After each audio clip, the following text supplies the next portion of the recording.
안녕하세요. 안녕하세요. 고지식 콘서트 진행을 맡은 MC 노윤주입니다. 반갑습니다. 네, 오늘도 여전히 찾아와 주신 관중 여러분들께 진심으로 감사의 말씀드립니다. 이제 곧 2017 고향형 시민참여자치대학 고지식 콘서트 제9강이 시작될 예정인데요. 언제나 그렇듯 안내 말씀드리겠습니다. 먼저 휴대폰은 벨소리가 울리지 않도록 진동 및 전원을 꺼주시면 감사하겠습니다. 또한 앞좌석을 발로 차는 행위는 없으시겠지만 주의해 주시면 감사하겠습니다. 또 오늘 강연이 끝나고 휴대폰을 확인하시면 고지식 콘서트에서 보내드리는 문자 메시지가 있을 텐데요. 더 나은 강연을 만들기 위해서 보내드리는 설문조사니까요. 모르는 번호라고 삭제하거나 지나가지 마시고 꼭 참여해 주시면 감사하겠습니다. 또한 모든 강연은 지난 강연은 유튜브나 페이스북으로 다시 언제 어디서나 보실 수 있습니다. 또한 팟빵이라는 앱을 통해서는 오디오를 청취하실 수 있습니다. 고지식 콘서트는 북콘서트의 성격이 아닌 소통형 강연입니다. 때문에 강연자와의 포토타임이나 사인회는 따로 진행하지 않는다는 점 마지막으로 공지드립니다. 네, 그렇다면 본격적인 강연에 앞서서 오늘 제9강을 축하하기 위한 오프닝 공연을 마련했는데요. 고향 세계꽃 박람회, 호수공원 장미축제, 그리고 세월호 추모 임진각 공연 등 고양시의 크고 작은 행사에 참여해서 주목을 받고 있는 전통타악 예술원 향연입니다. 향연에는 희노애락 이렇게 4개의 팀이 있다고 하는데요. 오늘 팀은 향연노 회원들이 전라남도 지정 무형문화재 제18호인 양태홍류 진도북놀이를 선보인다고 합니다. 여러분 큰 박수로 맞이해 주세요.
네, 여러분 다시 한번 큰 박수 부탁드립니다. 네. 정말 이 타악기의 소리가 정말 에너지가 넘치고 네, 대단한 것 같습니다. 자, 여러분께서 함께하고 계시는 이번 강연은 2017 고양형 시민참여자치대학에서 총 10강으로 진행하는 고지식 콘서트입니다. 지난 10월부터 매주 화요일마다 진행이 됐는데요. 어느덧 다음 주면 마지막 강연이라고 합니다. 안 아쉬우신가요? 이럴 줄 알았는데, 안 그러시는데, 어쨌든 아쉬워하실 것 같아서 제가 끝에도 설명드리겠지만 미리 저희가 특별 강연을 안내해 드리도록 하겠습니다. 자, 내일 모레죠. 12월 7일 목요일 오후 7시 이곳 아람누리 세라세 극장에서요. 최성 고양시장님께서 고지식 콘서트 특별 강연을 해주신다고 합니다. 와, 박수가 나와야 되는데. 네. 9.5강이니까요. 여러분 특별 강연에도 다음 주 포함해서 꼭 참여해 주시면 대단히 감사하겠습니다. 네, 그렇다면 고지식 콘서트 오늘의 제9강 주인공을 소개해 드리도록 하겠습니다. 이분은요, 대한민국을 대표하는 사회학자 문민정부에서 통일부 교육부 총리를 지내셨고요. 또 한반도의 평화를 위해 정진하고 계신 진보적 자유주의자이십니다. 여러분 한완상 교수님을 큰 박수로 모셔보도록 하겠습니다.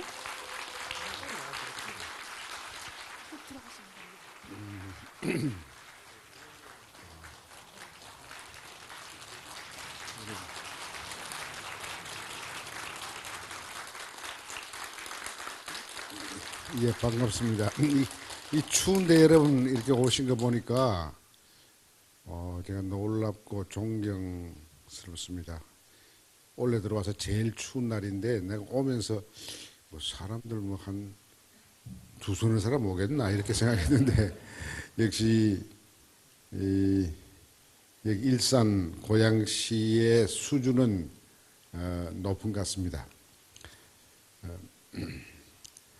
오늘 저보고 이제 그 한반도 평화에 대한 이야기를 해달라고 하는데 제가 여기서 이야기해도 되겠습니까?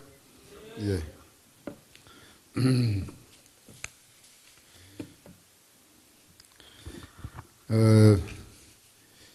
요즘 우리 한반도 주변을 보면은 굉장히 어지럽고 불안합니다. 제가 강남에 사는데 또 옛날에 여기서 살기도 했습니다만은 오늘 저녁에 오면서 이렇게 북쪽으로 가까이 오니까 조금 겁이 나는 것 같아요.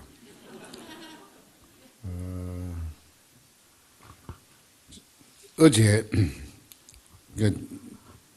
12월 2일 미국의 그 레이건 국방 포럼이라고 레이건 대통령 이름을 따서 그 국방 포럼이 열렸는데 여기에 지금 트럼프 대통령 밑에서 그 백악관 국가안보 보좌관 하는 그 맥마스터 이 사람 중장 출신인데 공부도 많이 해서 아주 그 외교 정책이나 이런 데 아주 학자 못지않게 깊은 식견을 가지고 있는 사람인데요. 이 사람이 거기 나와서 어저께 한 이야기가 오늘 신문 난 걸 보고 제가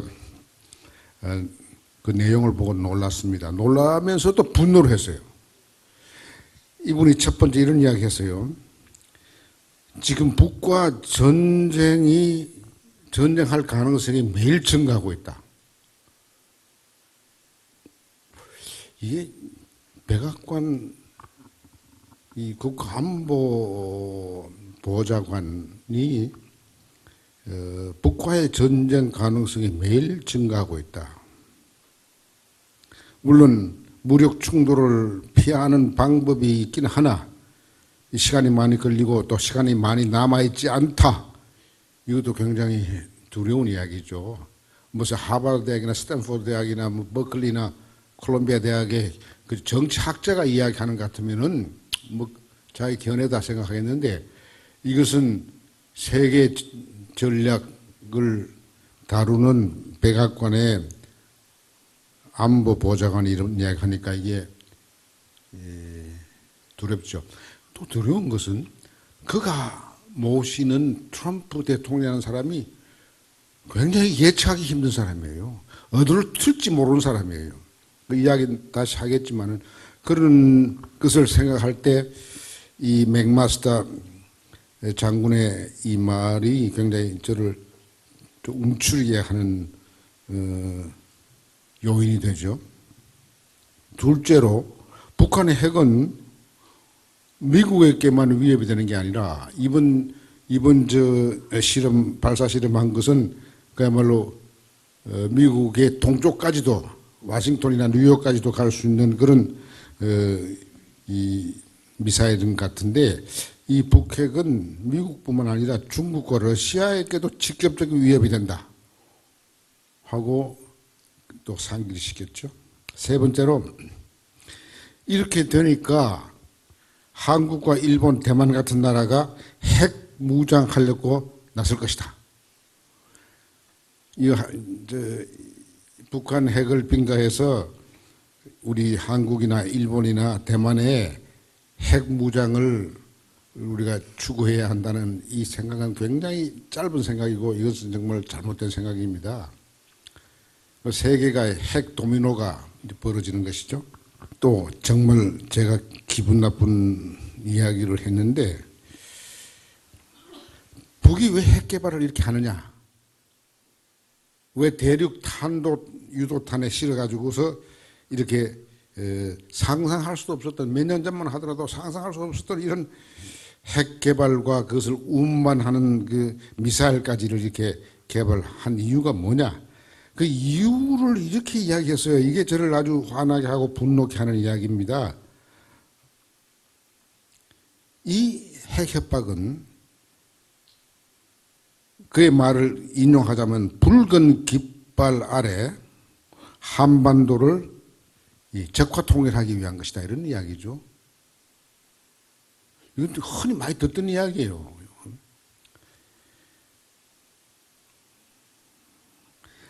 북정권 밑에서 통일되면 어떻게 되겠느냐 하는 것에 대해서 이 사람은 지나가면서 하는 이야기 같지만은 저는 이게 하도 많이 듣던 이야기여서 저를 굉장히 불안케하고 불쾌하게 했는데 지금 38선 북한을 보면은 그러니까 어떤 나라가 될 것이 어떤 나라로 통일을 될 것이라는 것을 짐작할 수 있다 이런 식으로 이야기했거든요. 우리는 6.25를 통해서 북한의 여러 가지 그 6.25 때 고통을 겪어봤기 때문에 뭐 이야기 안 해도 우리는 몸으로 잘 압니다. 여러분들은 잘 모르겠지만 저 같은 나이만 하더라도 중고등학교 때 그저 6.25가 터졌으니까 체험을 해서 다 안다고요, 그걸. 응? 지긋지긋한 전쟁을 나가는데 이것을 교훈하듯이 이런 식으로 이야기를 했어요. 내가 왜 이 맥마스터 보좌관의 이야기에 분노를 하는가 하니 북한이 핵 개발하는 이유는 남쪽에 대한 전략으로 하는 게 아니라 남쪽에 대한 전략한다면은 왜 뭐 때문에 태평양을 건너가는 이 소위 인터컨티넨탈 발리스틱 미사일 대륙을 넘어가는 이걸 만들겠어요. 평양에서나 함경도에 쏘면은 한 500km만 가면 되는 건데 왜 그렇게 수만 멀리 날아가는 걸 갖다가 개발하겠어요. 이 사실이 아니거든. 사실 남쪽에 겁을 주려고 그러면요 휴전선 쪽으로 쫙 자기들이 깔려있는 산에 그룹하고 다 이렇게 지금 배치해 놓고 있는 방사포 같은 것만 쏴도요 일산을 위시해서 서울 전역에 이게 뭐 상당한 타격과 그야말로 수십만 혹은 백만이라도 죽일 수 있는 게 전통적인 무기가 있는데 왜 지금 이런 대륙 탄도탄에 실어서 핵폭탄 가운데서 수소폭탄도 만들었다고 하니까 그걸 하려고 그러겠느냐. 그 이유는 미국에 대한 위협을 줌으로써 미국을 협상 테이블로 끌어들이려고 하는 전략인 거예요. 그러면 이 맥마스터 정도가 돼서 PhD이고 박사고 학자 출신 장군이라면은 말을 이렇게 해서는 안 되죠. 정확히 이야기를 해야지. 그렇게 이야기하니까 모든 사람들 그렇게 믿는데 저는 이걸 믿을 수가 없어요. 이거 너무 제가 화가 납니다.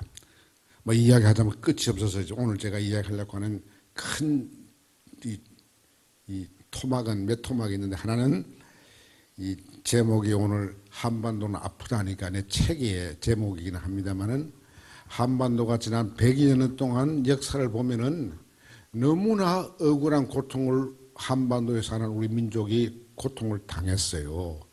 그 트라우마를 한번 짚어보려고 하는 거예요. 한반도가 언제 제일 아팠느냐 하는 걸 역사적으로 몇 군데 짚어보고요. 그리고 나서 이렇게 우리를 아프게 했던 그 전쟁들이 주로 그건 강대국들이 일으킨 전쟁이죠. 우리가 일으킨 전쟁이 아닙니다. 우리는 피해자인데 이 전쟁에서 얻은 상처, 그 트라우마가 지금까지도 우리를 괴롭히고 있는 이유가 뭐냐? 이 아픔을 역사적인 억울하고 부당한 고통을 유지 강화시키는 메커니즘이 뭐냐? 이걸 오늘 제가 두 번째로 이야기하려고 하는 것이고요. 세 번째로 이야기하려고 하는 것은 지금 21세기 초인데 세계 전체 역사 흐름에서 정말 우리 민족만 아니라 세계 많은 사람들에게 고통을 줄 그런 아주 불길한 흐름이 있어요. 그게 뭐냐 하는 것을 제가 지적하고 마지막으로서는 한반도 주변의 최근 정세 이야기를 하면서 우리 정부가 어떤 대안을 내놓아야 하느냐, 우리 시민사회가 어떻게 거기에 협조를 해야 하느냐, 이런 이야기를 제가 하려고 합니다. 이야기를 마음 놓고 하려면 한 2시간을 해야 되는데 이게 시간이 제한되어 있기 때문에 제가 우선 제일 먼저 한국 역사에서 우리 민족이 겪은 트라우마 몇 가지를 짚어서 먼저 말씀드리겠습니다. 제일 먼저 1904년 4월 2일 날 한반도 주변에서 터진 일종의 조그마한 세계전쟁이죠. 러시아와 일본의 전쟁. 이것이 1905년 9월에 끝났는데요. 이 러일 전쟁의 결과 우리 민족에게는 씻을 수 없는 수치와 아픔을 겪게 되었습니다. 왜 그런가? 전쟁은 러시아와 일본이 했는데 왜 우리가 고통을 겪어야 하느냐? 이거 우리나라 교과서가 제대로 안 가르치니까 잘 모르는 것 같아요. 이거 여러분 아셔야 합니다.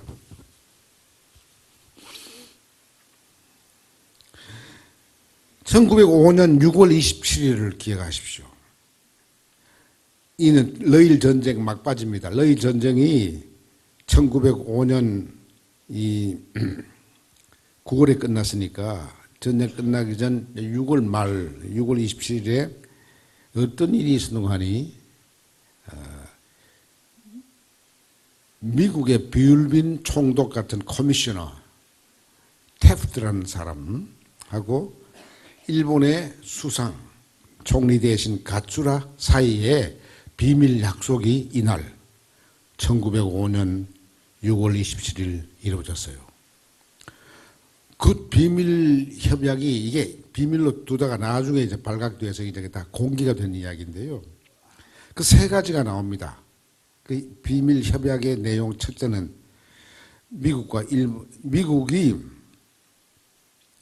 비율빈 식민 토지하는 것을 일본이 받아들여야 하는데 일본은 비율빈 침략 의지를 가져서는 안 된다. 1항이 그렇습니다. 미국이 비율빈을 먹을 테니까 너희들은 비율빈에 욕심 갖지 말라. 이게 1항입니다. 해양 대국으로서 떠오르는 20세기 초반 미국은 또 다른 작은 그러나 욕심이 많은 해양국가 일본에 대해서 비율빈을 먹지 마라. 두 번째는 극동 평화를 위해서 미국과 일본은 동맹관계를 확보한다. 왜 내 이야기를 하는가 하면은 지금 2017년 12월 현재 미국과 일본은 동맹관계를 더욱 강화하려고 하고 있어요. 이번 트럼프가 12일간 이 아시아를 순방했는데 일본, 우리, 중국 그리고 아세안 여러 나라 사람들 만나고 했는데 그 목적이 뭐냐면은 바로 1905년 6월 27일 이 가츠라 테프트 가츠라 비밀 협약에 나오는 2항 비율빈 식민 통치 하고 둘째로 극동의 평화를 위해 미국과 일본은 동맹 관계를 확보한다. 이때 이 지역은 동북아시아를 극동이라고 했습니다. 극동이라고 하는 것은 저 동쪽 끝에 있다는 이야기예요. 영어로 말하면 far east, 지구의 중심은 워싱턴이나 런던이니까 서양의 입장에서 볼 때는 저 변방 끝 동쪽에 있는 지역을 극동이라고 그랬는데 2017 오늘 바로 그 극동인 동북아시아는 세계 중심부가 됐어요.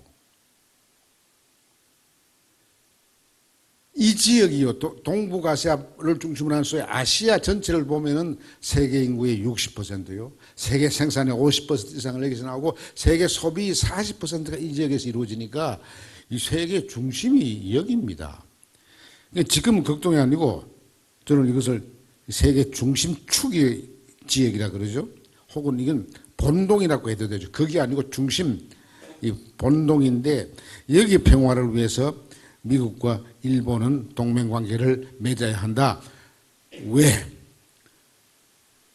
해양대국 미국을 위협하는 새로운 대륙 세력 중국이 떠오르고 있다.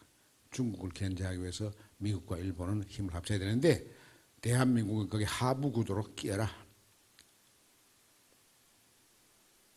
이게 이제 2017년 오늘의 문제이기 때문에 내가 지금 1905년 이야기를 하는 겁니다. 그 우리를 아프게 했거든.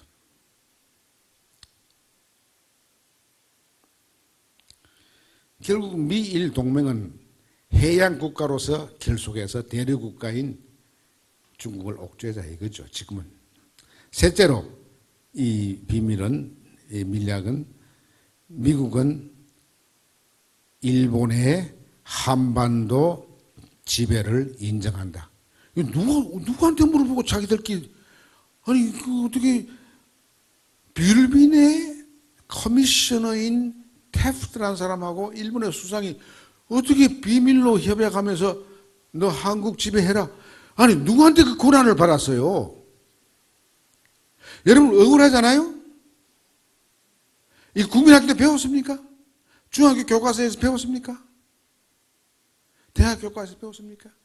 이런 거 교과서에 제대로 이야기하지 않는데도 불구하고 박근혜 정부 또 그전 정부들은 이런 걸 안 가르치려고 하고 더 안 가르치려고 하기 위해서 국정교과서를 하려고 그러다가 탄핵돼서 지금 이렇게 돼 있죠.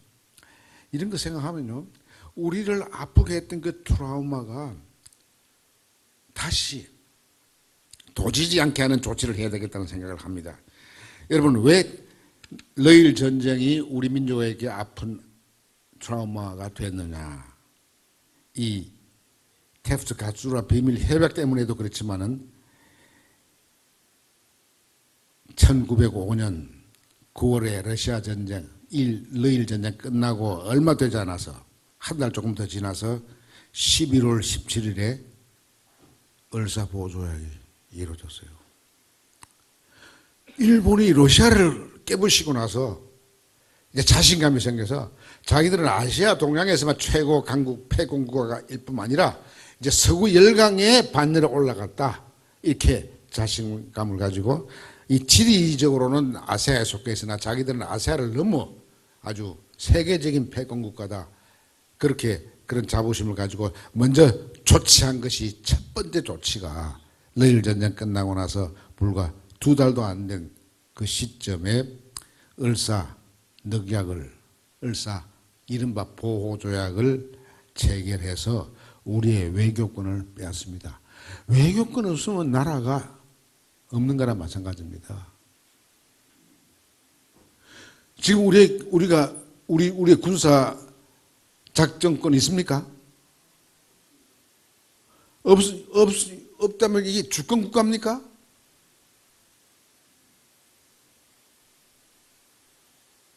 군사력과 외교력을 갖고 있어야 돼요. 그래야지 이게 주권 국가가 되고 정말 국민이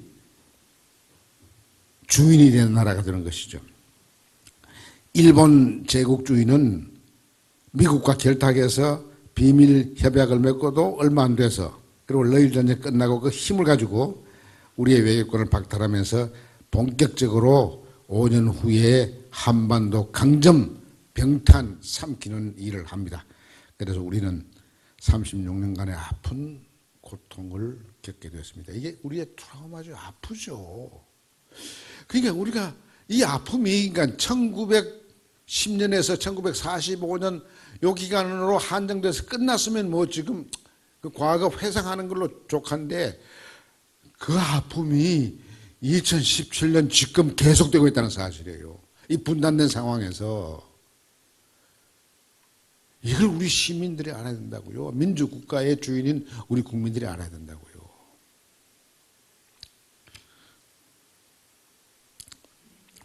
우리 아픔은 일제 36년간의 식민지 통치에서 이게 더 지속이 된 거는 이야기 안 하겠습니다.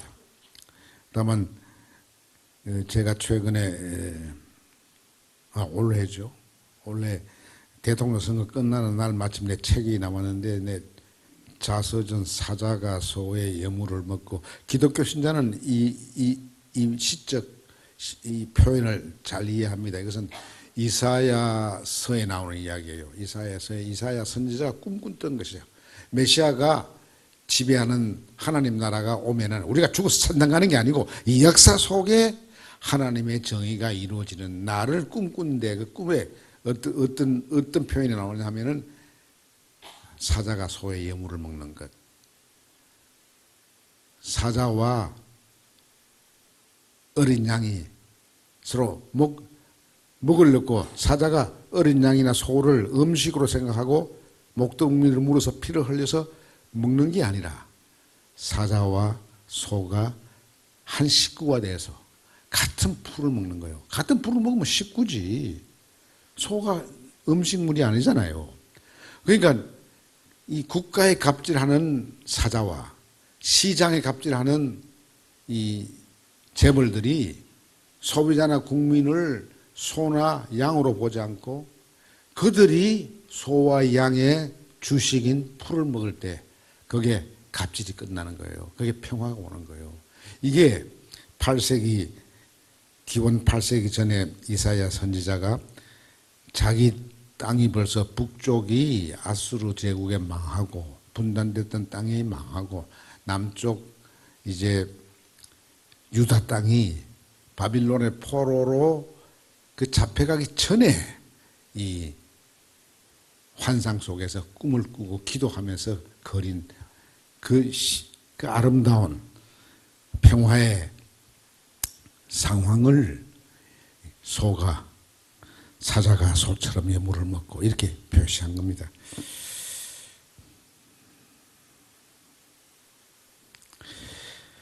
저는 태평양 전쟁이 1941년 일어났을 때는 이제 유치원 요즘 말하면 초등학교 가기 전에 나이긴 합니다만은 이때 우리 민족은 이중으로 고통을 당했어요. 일본 사람들에게 경제적으로 수탈당하고 정치적으로 억압당하고 문화적으로 조센적이라고 짓밟히고 차별당하고 그렇게 하는 가운데 일본이 태평양 전쟁을 일으켜서 미국과 싸우게 됐어요. 싸우게 되니까 우리 젊은 아재딸들은 징용이 되고 형님 대학 다니던 형님들은 징병이 되고 우리 큰 누나 뻘되는 우리 젊은 아가씨들은 위안부로 징발이 됐어요. 이게 태평양 전쟁 때 일어났던 일들이죠. 그러니까 이런 그 비극을 겪으면서 우리의 트라우마는 속으로 더 깊어졌어요. 깊어졌는데 정말 화가 나는 것은요. 이 태평양 전쟁에서 일본이 졌어요. 그럼 일본이 지면은 국제법상 패전국은 전범국이 됩니다. 전쟁을 이긴 전범이라고 하는 것은 인간의 죄 가운데 가장 큰 죄입니다. 이것은 반인륜적 범죄라고 할 만큼 심각한 범죄입니다. 그러니까 전범들은 다 총살시키는 거예요. 그거는. 그런데 이 전쟁에서 졌던 일본은 다시 떠오르는 소련이라고 하는 큰 대륙 세력을 견제해야 한다고 하는 이 세계적인 전략의 필요성 때문에 미국은 그 전범들을 철저하게 사법정의로 다스리지를 못하고 그 사람들을 풀어주는 조치를 합니다. 그 조치가 또 언제냐 하면은 이 분단된 남북이 이제 싸웠어요. 북한이 남침해서 우리가 참 처절한 3년간의 한국 전쟁을 치룰 때에 1951년이죠. 51년에 일본을 소련 견제용으로 키워주기 위한 동기로 미국은 샌프란시스코 강화조약이라고 하는 것을 조약을 만듭니다. 만들어서 이 총살당할 그런 종류의 높은 수준의 전범자들을 사면해 줍니다. 그 사면당한 사람 중에 한 사람이 누구냐 하면은 지금 미국의 일본의 총리인 아베의 외할아버지예요. 기시노부스케. 이 사람은 일제시대에 만주 침략에도 뭐 큰 공헌을 했지만은 2차 대전 때도 저희 군수 산업을 일으키는 장차관을 한 사람이에요. 군수 물자 조달하고 생산하고 하는 했으니까 1급 전범이죠. 그 교수대에서 죽어야 할 사람이 살아나서 총리가 되고 그의 외손자가 지금 총리가 돼서 그 외할아버지의 뜻을 다시 받들어서 우리에게는 엄청난 역사적인 고통을 준 그 일본의 군국주의를 다시 이것을 일으키려고 합니다. 그래서 평화헌법의 그 한 조항 구조를 이것을 깎아내고 일본을 다시 군사대국으로 만들려고 하는 것이 지금 아베의 꿈입니다. 그러니까 우리 돌아오면 어떻게 되는 거예요, 가면? 이거 없어지는 거예요? 이건 안 없어지는 거죠. 그러니까 일본 일제 36년의 그 뼈아픈 트라우마의 미국의 역사가 일본이 전쟁에 져서 패전국으로 그렇게 되면서 마땅히 그 패전국의 식민지였던 우리는 해방되고 광복이 되어야 하는데 해방 광복 맛도 못 보고 바로 분단이 됐어요. 그건 또 긴 이야기니까 제가 안 하겠습니다. 언젠가 내가 여기 와서 잠시 한 적이 있다고 생각되는데 1945년 8월 15일이 해방의 날이라고 한다면 8월 15일 한 일주일 전에 벌써 미국은 38선을 중심으로 한반도를 분단시켰습니다. 분단시킨 이유는 막 소련이 파죽지세로 이렇게 막 남하를 하니까 미국 정부가 당황을 해서 저 소련군을 어디서 저지해야 되겠느냐. 소련군 저지하지 않으면 소련이라는 나라는 일본과 거의 붙어 있다시피 가까이 있으니까 몇 년간 태평양에서 싸워 수많은 사람을 죽인 미국 입장으로 볼 때는 그 일본 본토를 자기들이 진주해서 점령하기 전에 소련이 점령할 것 같으니까 급하게 파죽지세로 남하하는 소련군을 저지하는 선을 빨리 그어라. 그래서 그 저지선을 그은 것이 그 미국의 대령들 가운데 가장 똑똑한 로드 스칼라로 뽑힌 아주 우수한 사람 셋을 뽑아가지고 명령을 하달을 했는데 그 사람들이 아주 짧은 시간에 긴급하니까 선을 발견한 것이 38선을 발견한 거예요. 왜 그때 압록강과 두만강 일본이 우리를 식민지로 강점하고 삼키기 전에 원래 이 한민족이 살았던 수천 년 동안 살았던 혹은 적어도 고려시대부터 따지면 1000년 이상 살았던 그 국경선을 존중하자 그래서 그 밑으로는 소련군 못 내려오게 한다. 그래도 소련은 받을 수밖에 없었어요. 왜냐하면 소련은 만주를 또 이 점령하는 그런 혜택을 받는다고 생각했기 때문에 그렇게 해도 받을 수 있는데 왜 하필 38선을 그어가지고 그것도 38선 걷는데 5초 걸렸다는 설이 있고 30분 걸렸다는 설이 있어요. 5초나 30분이나 수천 년간 살아온 우리 민족의 이 공동체를 그렇게 잘라버렸는데 그것이 그때 그걸로 끝났으면 다행인데 지금 2017년 12월까지 그게 지금 그게 살아있어가지고 지금 이 분단이 되고 남북 간의 전쟁 긴장이 생기고 하니까 이게 우리 트라우마가 이게 얼마나 억울한 트라우마입니까? 저는 그 시대를 일부 살아온 사람으로서 생각할수록 견딜 수가 없어요. 저는 예수를 믿는 사람이죠. 기독교를 믿는다고 하기보다는 저는 예수를 믿는 사람이에요. 예수를 믿는 사람으로서 늘 예수님 이름으로 하나님께 기도를 하는데 저는 기도할 때 그렇게 솔직히 기도합니다. 하나님 왜 역사를 이렇게 주관하십니까? 진짜 하나님이 역사를 주관하시긴 합니까? 한국의 역사를 이렇게 주관할 수가 있습니까?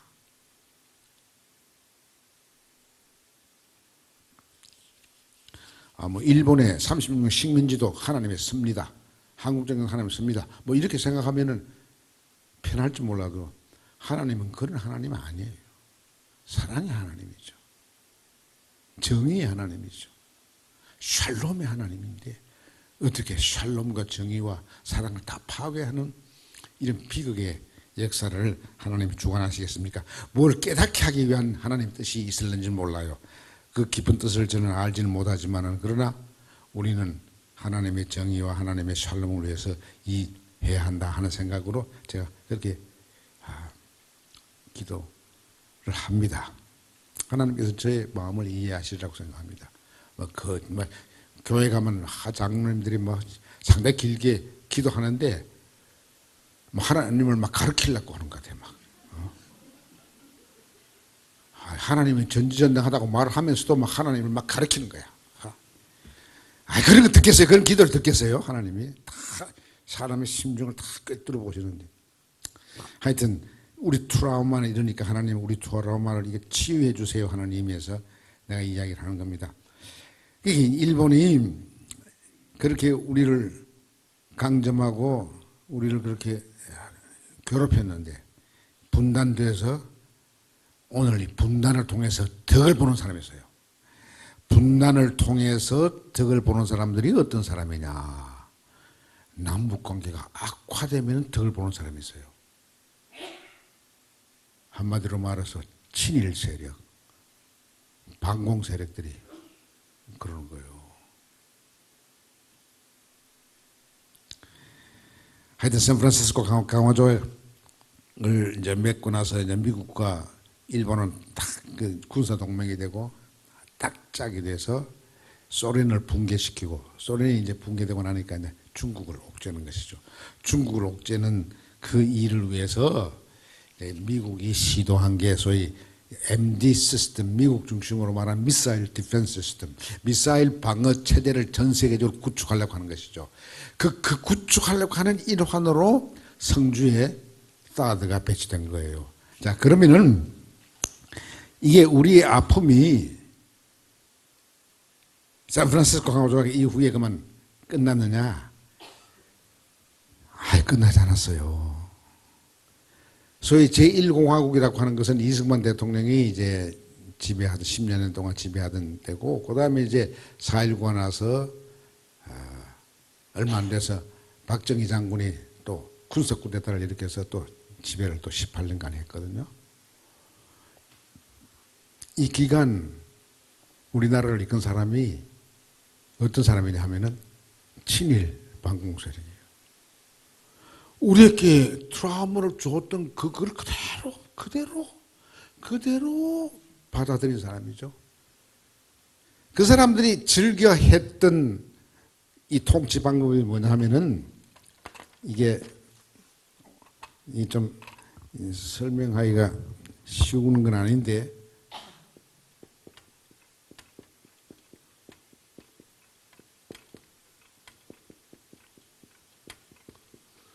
적대적 공생관계라고 하는 이것을 하나의 장치로 삼아가지고 정치적인 장치로 삼아갖고서 지배를 해왔어요.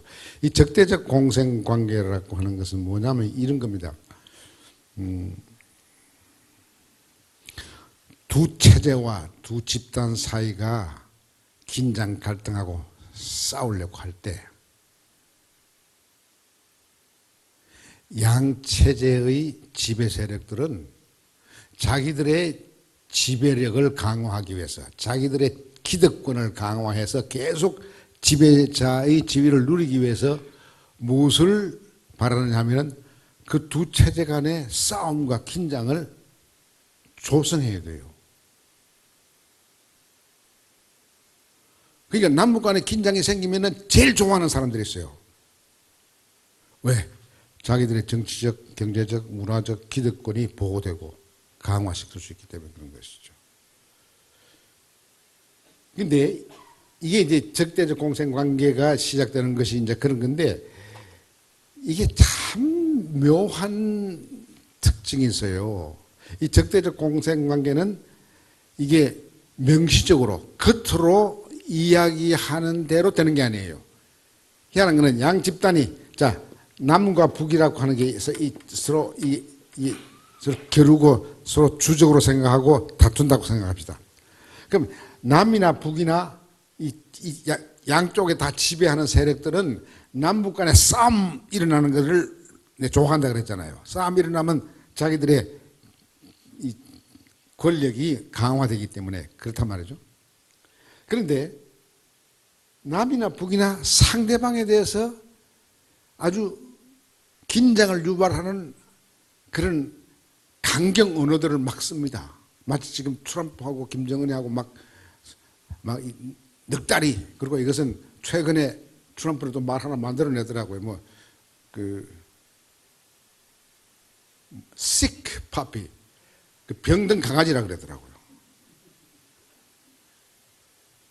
이게 세계 정치사에서 국가와 국가 수반끼리 그렇게 유치한 말로 싸우는 건 내가 처음 봤습니다. 이거를 서양 역사를 보십시오. 이 국가와 국가 간의 수반은 아무리 서로 원수라 하더라도 말만은 점잖게 합니다. 외교적인 언어는 항상 점잖게 하게 되어 있습니다. 속에 쥐가 10만 있더라도 그런 가시돋친 유치한 이야기 안 하는데 트럼프는 그 sick puppy 아주 병든 강아지 또 무슨 로봇 뭐라 그랬죠? 로봇도 쏘기 좋아하는 무슨 로봇맥 그랬던가? 근데 하여튼 서로 겉으로는 말이죠. 밖으로는 겉으로 하는 것은 표피적으로 공식적으로는 상대방을 주적이라고 그렇게 막 아주 악마화합니다. 그런데 그게 아니고 속으로는 결과적으로는 어떻게 되느냐 하면 서로 도와요. 이게 미묘하단 말이야. 서로 도웁니다. 제가 예를 하나 들까요? 며칠 전에 어느 신문에 그 만화 그림이 있어요. 만화 그림에 어떤 그림이 나왔느냐 하면은 이런 그림이 나왔어요.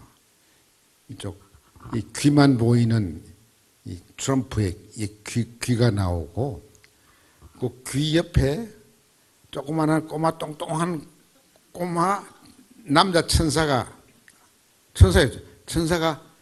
귓속말로 뭐라고 해요? 뭐라고 이야기하냐 하면은 아주 기분 좋게 야 이런 뜻이에요. 너 내 때문에 이제 또 비싼 미사일, 비싼 군사 무기 팔아먹게 됐구나. 어? 그 묘하죠. 그 만화가 그림이 김정은이와 트럼프 사이 말로 싸우고 그렇게 하면서도 결국 서로 안다는 거지. 겉으로는 하지만은 속으로 내가 너를 늑다리라 그러고 뭐 온갖 욕들을 다 하고 하는데 그러니까 겁을 먹고 있는 나라에 가서 굉장히 비싼 무기, 그 무기 값은 뭐 수만 대 자동차 값에 해당되는 그런 무기 혹은 무기 시설, 설비 장치를 파는 거거든요. 뭐 그건 최근의 이야기고, 또 옛날 이야기를 들자면은 87년에 우리 시민혁명이 일어나서 그때 6.29 선언이 나고, 그때 이제 김대중 씨가 정치 사면을 받고 대통령 출마했잖아요. 그해 87년 11월 말에 가을기가 폭파됐거든요. 가을기가 폭파되니까 남북관계가 확 얼어붙었어요. 저는 그때 서울대학 교사할 때니까 너무 기억이 생생합니다. 남북관계가 굉장히 얼어붙었어요. 막 방공, 막 이런 방공, 이런 열기가 막 정말 뜨거웠어요. 그때가 대통령 선거 불과 한 보름 앞두고 터졌단 말이야. 그래서 그때 그 가을기를 폭파한 그 여자가 가을기 타고 압송되는데 그 트랍에 내릴 때 막 고통스러운 눈으로 잡혀 내려오는 순간 내가 텔레비전 보고 이번 대통령 선거 끝났구나. 군부 통치가 끝나는 게 아니고 6월 시민혁명에 의해서 군부 통치가 끝나야 되는데 내가 그 글을 보고 야, 끝났구나. 이제 민주주의는 다시 안 살아나겠구나. 이렇게 제가 판단했습니다. 맞아요. 서로 도우는 거예요. 우리 남쪽은 남쪽대로 군부 통치 계속하고 북쪽은 북쪽대로 철저한 전체주의적인 철권 정치를 계속하는 것이죠. 민주주의는 어디 가냐? 없는 거죠. 이런 게 한두 가지입니까? 뭐 예를 들자면 끝이 없어요. 적대적 공생관계에 겉으로는 공식적으로는 서로 주적으로 욕을 하고 소위 demonize, 아주 악마화하지만은 속으로는 서로 도우고 있다고요. 이번에 트럼프도 와서 그랬죠.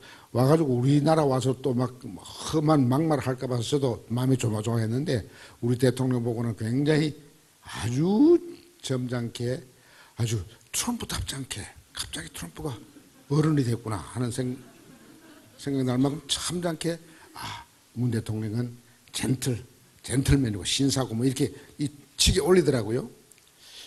참 저건 미국 사람들이 보면 참 놀라겠다 생각할 정도로 놀랐어요. 근데 그 다음날 국회 가서는 막 북한을 막 대한 아주 악마화를 하고 싶은 일 다 한 거죠. 그렇게 하면서 결국은 그래서 우리 정부에게 좀 비싼 무기 좀 사가라 그랬을 거예요. 이게 적대적 공생관계인데요. 적대적 공생관계라고 하는 것은 첨예하게 갈등하는 두 체제와 두 집단 사이의 관계가 악화될수록 그 체제 내의 정치 안정은 더 잘 이루어지고 그 양 체제의 비민주적인 그런 이 정치 지배자들은 더 기득권을 누리게 된다는 이 비극적인 사실. 이게요, 우리를 아프게 하는 거예요. 아픈데 우리 지배자들이 저런 짓을 하기 때문에 우리의 아픔이 더 골마 터진다는 이야기예요. 색깔 정치가 그런 거예요. 저는 이걸 부끄럽게 생각합니다. 적대적 공생관계가 지금도 작동이 되고 있다. 주적이 필요한 거야. 적을 만들어야 되는 거야. 적을 만들려고 하니까 말로 심하게 악마화를 해야 되는 것이죠. 이것이 정말 가슴이 아픕니다. 우리 정치사에서 이승만 12년, 박정희 18년, 그 후에 오늘까지 중간에 민주화 운동한 사람이 대통령이 두세 번 했지만은, 두 번, 세 번 했지만은 그분들도 워낙 그 주변 사람들이 이런 적대적 공생관계에서 기득권을 아주 향유하고 지배해온 사람들이 둘러싸여 있으니까 그들도 이것을 극복하지 못했어요. 이제 처음이야. 지금 2017년 마지막인데 이제 처음으로 우리가 거기서 자유로운 거예요. 제가 사자가 소처럼 영으로 먹고 저 책 마지막 에필로그를 한번 읽어보십시오. 에필로그가 저게 제가 이제 이 원고를 넘기고 출판된 날이 5월 9일이니까 대통령 선거 때예요. 근데 촛불이 시작하더라고요. 작년 10월 말부터. 그 촛불을 가만히 관찰해 보니까 우리 역사에서 일찍 없었던 새로운 일이 생긴 거야.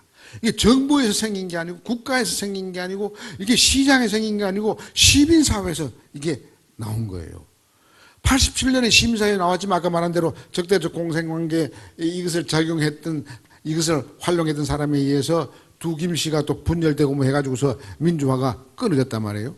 그런 비참한 아픔 역사를 기억하고 있는 저로서는 작년 10월 말부터 시작한 6개월에 걸친 장장 연인원 1,700만 명이 자발적으로 동원되지 않고 참여한 이 시민 운동을 보면서 내가 원고를 다 넘겼지만은 에필로그를 써야겠다 해서 에필로그 썼어요.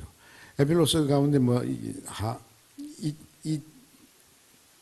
내 자서전에서 다 담지 못한 아쉬운 이야기들을 영상 6컷으로 짧게 이야기했는데 그 가운데 하나가 이런 겁니다.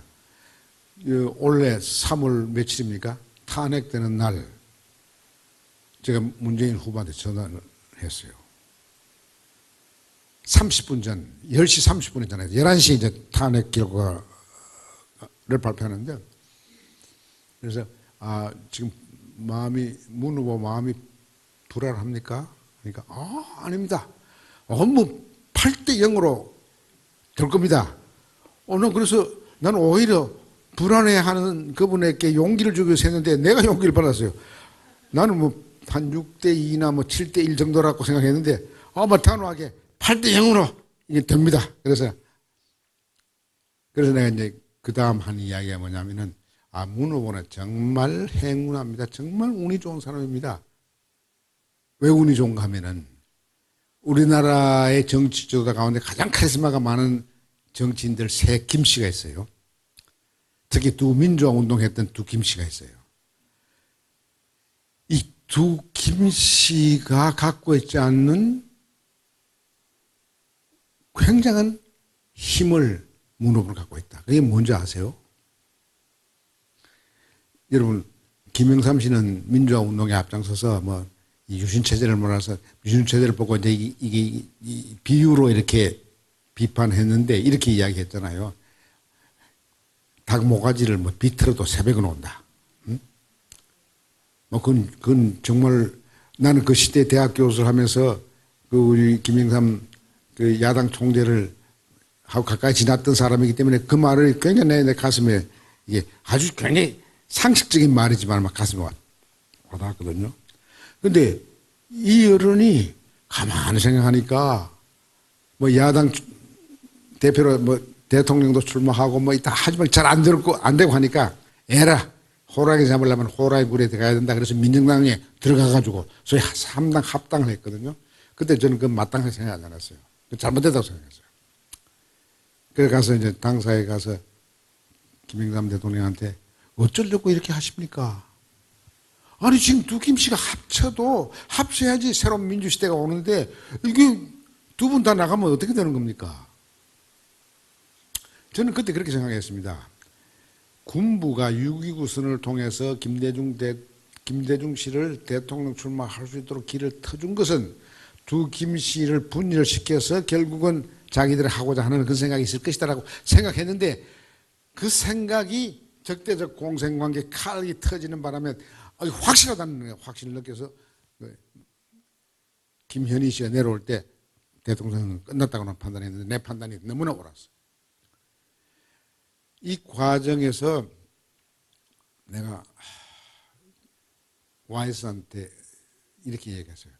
두 분 중에 어느 분이 연세가 더 많으시죠? 그러니까 김대중 씨가 자기보다 몇 살 더 이다. 그럼 형님한테 양보하시죠.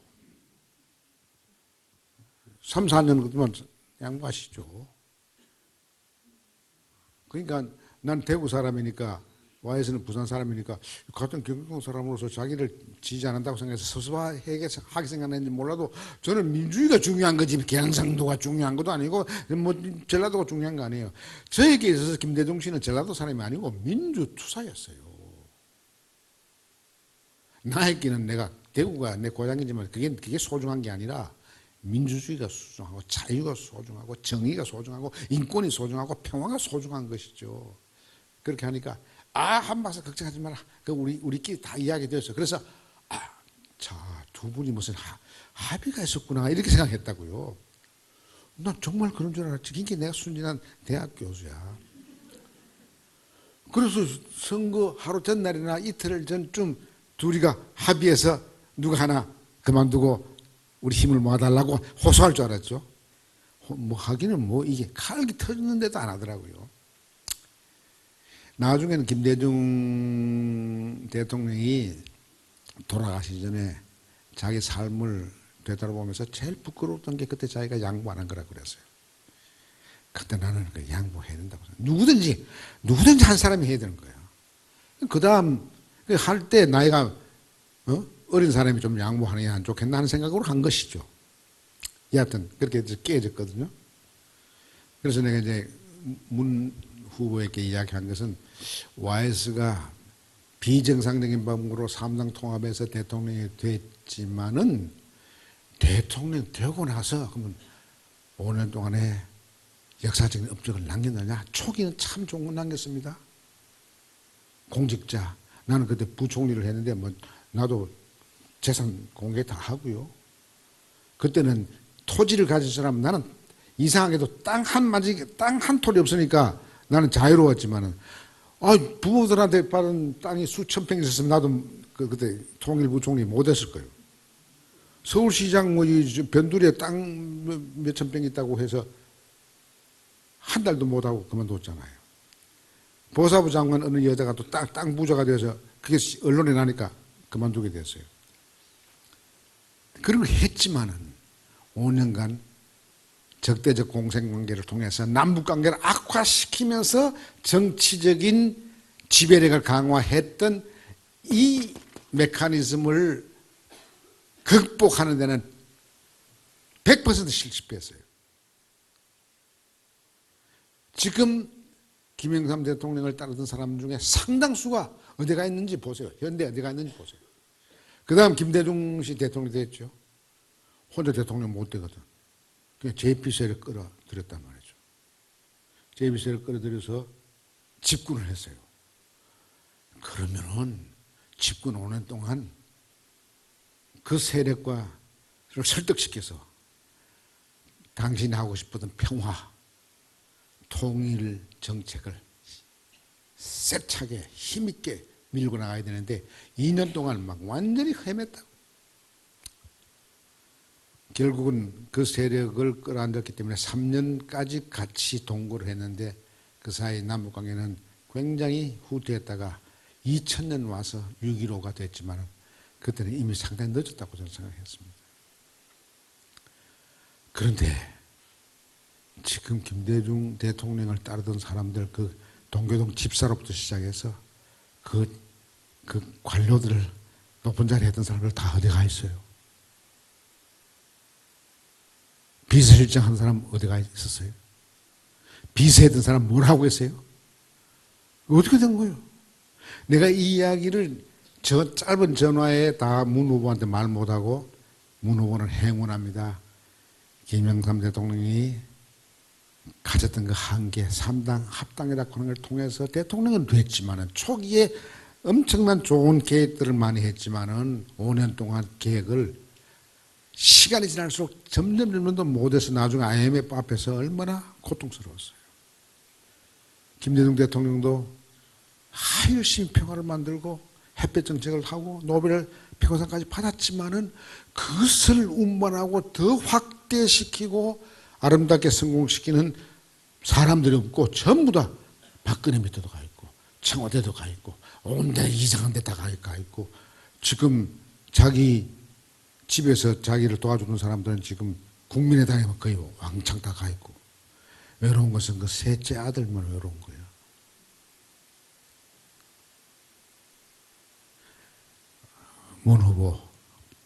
문 후보는 이런 두 김씨가 갖고 있는 한계가 없으니까 오늘 탄핵이 됩니다.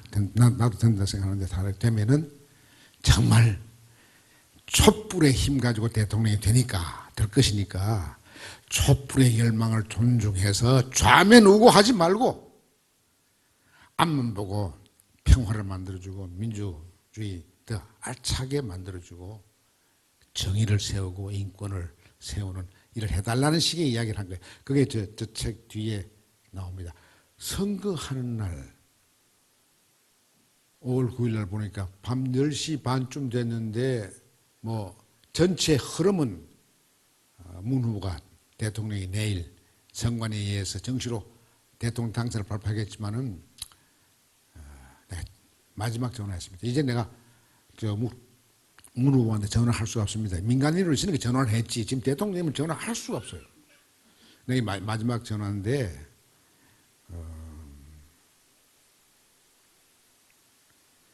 축하합니다. 2017년 5월 9일 대통령 당선자께서는 이번 선거의 정치사적 의미를 아십니까? 가만히 계시더라고요. 한마디로 말해서 이 땅을 계속 분단시키고 이 한반도에 사는 우리 민족에게 아픔을 안겨줬던 트라우마를 심어줬던 색깔 정치는 오늘로서 끝났습니다. 두려워하지 마십시오. 이상하더라고요. 나이 많은 사람들이 이제 대통령이 되면, 고생한 사람들이 대통령이 되면은 자기가 그렇게 당했으면서도 그걸 굉장히 두려워해요. 문 대통령은 그 두려워할 필요가 없습니다. 근데도 지금 좀 두려워하는 것 같아요. 왜 두려워하는 사람들이 주변에 아직도 있어서 그런 것 같아요. 이제 색깔 정치는 적대적 공생관계를 통해서 이 권력을 유지하려고 하는 사람에게는 그것이 필요할지 몰라도 이거 이제 깨지면은 색깔 정치는 끝납니다. 여러분,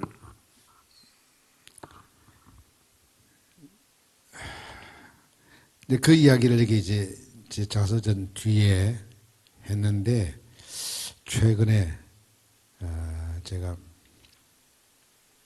트럼프 대통령이 가시고 그리고 우리 대통령도 동남아를 순방하면서 에이펙 정상들 만나고 또 아세안 그 정상들 만나고 하는 과정에서 제가 참 기쁜 일이 하나 있었습니다. 그 이야기를 하면서 제 이야기를 마무리를 하고 싶군요.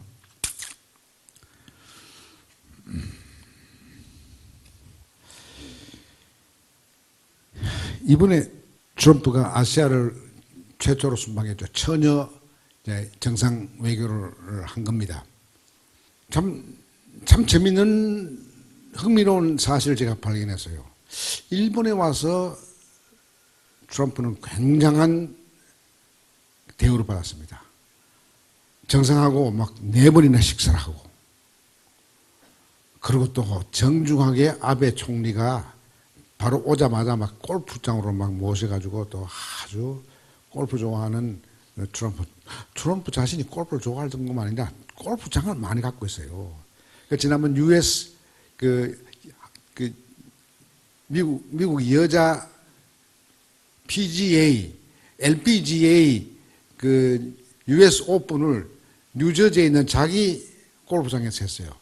그 바쁜 이 대통령이 그 여자 LPGA US 오픈에 와서 자기 골프장에 와서 좋은 방에 앉아 있는데 우리 박성현이가 이제 그때 1등 했죠. 지나가면서 손 흔들고 하는 걸 내가 봤거든. 내가 지금 세계에 지금 복잡하게 돌아가는데 좀 여기 와서 골프장에 와서 저렇게 한가한가 했는데 요번에 와서 우리나라 국회에 와서 기분 좋게 우리 국회의원들에게 해주는 게 뭐냐면은 US 오픈 PGA 자기 골프장에서 했는데 자기가 축하했다. 그거 맞죠. 그러면서 우리 국회의원들에게 여러분 축하합니다. LPGA 보면은 1등부터 10등까지 가운데 한국 여자가 8명이나 됩니다. 축하합니다. 난 저게 대통령이 할 말인가? 우리 김영삼 대통령 때는 김영삼 대통령이 취임하시면서 이 강요들 보고 골프 치지 말라는 말 안 했습니다. 안 했는데 뒤떨어가지고 막 처음에 너무 삼엄하게 막 재산 공개하고 막 이렇게 하니까 떨어가고서 사람들이 이 장관들 국무위원들이 이 골프를 안 갔어요. 우리나라에서는 지금은 좀 낮았나 봐. 지금도 이게 국무위원들 골프 치는 거를 겁을 먹습니다. 그러면 별로 혹시 또 말썽이 나 기자들이 또 막 이렇게 그을까 봐서. 그런데 우리나라는 아직도 그런데요. 아, 여기는 막 남의 나라 국회에 와서 막 우리 LPGA 막 박성현 막 이름까지 불러가면서 그렇게 해서 기분 좋게 해주는 건 내가 한편으로는 아, 우리가 역시 대단한 문화적인 체육 분야에 뛰어난 재능을 갖고 있으니까 미국도 그건 존경해 주는구나. 최근에 여러분께서 여기 나이 많으신 분들은 그건 잘 관심이 없겠지만 저도 별로 관심 안 갖다가 며칠 전에 우연히 BTS 방탄소년단 글 봤어요.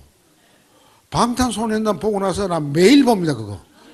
매일 보는데 방탄소년단이 하는 글을 보는 게 아니라 방탄소년단의 그 기가 막힌 율동과 노래, 힙합 노래를 보고 세계 모든 관객들이 흥분해가지고 그게 막 말려들어가는 그 모습을 내가 보는 거예요. 방탄 그걸 보는 게, 방탄 그걸 보고서, 아, 빌빈, 말레이시아, 프랑스, 영국, 미국, 일본, 대만, 이런 데서 어떻게 보느냐. 그러니까, 그 방탄소년 나이가 19에서 24살까지인데, 평균이 22세인데, 그거보다 조금 낮은 세계 모든 소년, 소녀들이 방탄 앞에서 막 꼼짝을 못 하는 거야, 막. 그야말로 막 소리를 지르고 막 야단하더라고요. 야, 여하튼 한국의 젊은 아이들이 세계 젊은이의 혼을 완전히 쥐고 있구나. 공포의 장악이 아니고, 공포의 장악이면 전체주의적인 장악, 얘는 기분 나쁜 거죠. 막 막 즐거워서 막, 미국 여자아이들은 대학생인가 뭐 고등학생인가 막 벽에를 껴안고 막 몸부림치면서 소리 지르고 가는 걸 보고서 야, 우리 문화의 충격은 대단하구나. 그렇다고 LPGA 하는 우리 젊은 여자들의 탁월한 거. 제가 제일 보고 놀란 거는요. 이런 이야기하면 오해받기 싫을지 모르겠는데 그 유튜브에 들어가 보니까 K-팝, 코리안 팝하고 J-팝, 자판 팝하고 그 여자나 남자나 그 비교를 했는데 난 그 비교 비디오를 보고 참으로 야, 우리 한국 젊은이들의 리듬이라고 하는 게 이게 일본하고 다르구나. 근데 제가 놀란 거는요. 나는 그 일본 연예 방송을 하면서 이 현상을 해석하는 전문가들의 이야기를 들었어요. 일본 사람들. 일본 사람들의 해설 가운데 이런 게 있어요. 자기도 방탄 BTS를 보니까 한국의 젊은이들 몸속의 리듬은 우리 일본 아이들하고 전혀 다른 것 같다. 그래서 그 평가를 보고 내가 비교한 걸 비디오를 찾아보니까 일본의 젊은이들은 굉장히 아주 뭐랄까 몸이 우리처럼 부드럽잖아요. 여러분 그 뭐라고 이래 흥이 어깨가 싹 올라가고 흥 나는 게 있잖아요. 이런 전통적인 우리 문화 속에 녹아 있는 리듬. 그 일본 해설가들의 이야기는 몸속의 한국 젊은이의 리듬은 일본하고 본질적으로 다른 것 같다. 그건 일본 사람들이 못 따라온다는 이야기입니다. 그게 몸속에 있는 리듬이니까. 아, 우리가 이 수준이 되었으니까 그렇고요. 더 놀라운 것은 제가 작년 연말에 일본에 가서 잠시 지식인들하고 저녁을 먹은 적이 있는데 우리 촛불 이야기를 했어요. 하니까 그 지식인들이 대학 교수 사람들이 하는 말이 우리 일본 사람들은 이렇게 한 장소에 100만 명이 모이고 하는, 이거 상상할 수 없다. 자기들은 그저 수십 명, 많을 때 수백 명이 그 관청 앞에 가서 자기들의 호소문을 읽고 이야기하고 헤어지는 것이 그 정상이지, 그 추운 10월 말부터 올 봄까지 비가 오나, 내가 한번 참석한 날은 막 비가 와가지고 막 축축 적었는데, 그거 관계없이 그 하는 걸 보고 내가 우리 백성을 다시 존중하고 존경하게 됐어요. 왜 지금 이것이 지금 나오느냐? 왜 87년을 지가 그게 못 이루어졌느냐? 지금 나오느냐? 제가 제일 감동한 것은, 제가 이제 결론적으로 가는 겁니다만은, 그 촉인데 효창동으로 이렇게 갈라 그러니까 그 차로 막았더라고요. 그러니까 30대 남자가 그 차벽을 뛰어넘어서 청와대로 가려고 이제 올라갔거든요. 차벽 위에 올라가니까 그 옆에 있는 소녀들이, 대학생인지 고등학생인지 소녀 여자들이 내려와 외치더라고요. 그리고 내려와 다음 하는 그 요구가 뭐냐면은, 재창이 뭐냐면은 비폭력이었어요.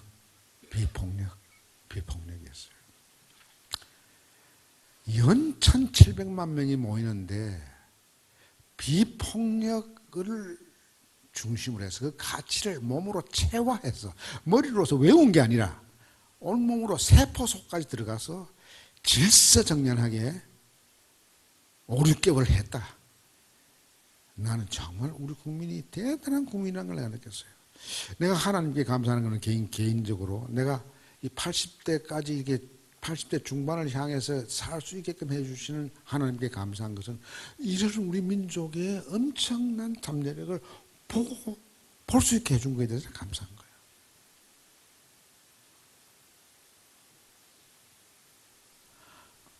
우리 민족은 새 역사를 만들 수 있는 대단한 흥이 있고 신나는 기운을 갖고 있는, 하나님의 숨기를 갖고 있는 민족이구나 하는 걸 느꼈어요. 우리 말에 신난다는 말이 있어요. 신난다. 하나님이 난다. 이게 하나님이 난다. 하나님이 뭐냐? 세상을 아름답게 창조한 혼이거든. 그게 힘이거든요. 그 하나님의 신령한 그 영의 힘이 우리 어깨와 이 몸짓 이 속에, 내가 젊은 아이들이나 이런 사람들이 그 몸짓 속에 발견하는 거예요. 태권도라고 하는 것도 내가 요즘 다시 보는데요. 태권도가 저게 뭐 가라데, 일본의 가라데, 유도, 권투에 비해서는 너무 그게 싸우는 것 같잖아요. 뭐 움직이고 이런데, 요즘 내가 태권을 다시 발견합니다. 저게 진짜 부드러운 강한 힘이구나. 그 태권하는 사람들의 그 동작, 그것이 BTS에서 다 살아있더라고요. BTS 아이들은 자기는 모르지. 그게 우리 전통 속에 녹아서 자기들의 몸 속에 있어가지고 발 흔들고 하는 게 처음부터 그게 태권에서 또 나오고, 우리 고전 춤에서 할머니들이, 여자들이 어깨를 이렇게 하면서 하는 거, 그게 다 거기 있더라고요. 그게 일본 J-팝에 없어요. 세계 가장 발전된 시민 문화가 여기 있어요. 세계에서 가장 선진된 정치 문화가 바로 여기 있어요. 세계에서 가장 아름답게 평화를 만들어내는 가능성이 우리에게 있습니다. 제가 한 달 전에 굉장히 기뻤어요. 왜 기뻤냐 하면은, 우리 집에 놀랍게도 굉장히 세계적으로 유명한 사람이 우리 딸을 통해서 우리 집에 방문하게 됐어요. 그분은 어떤 사람인가 하니, 오늘 제 이야기의 결론입니다.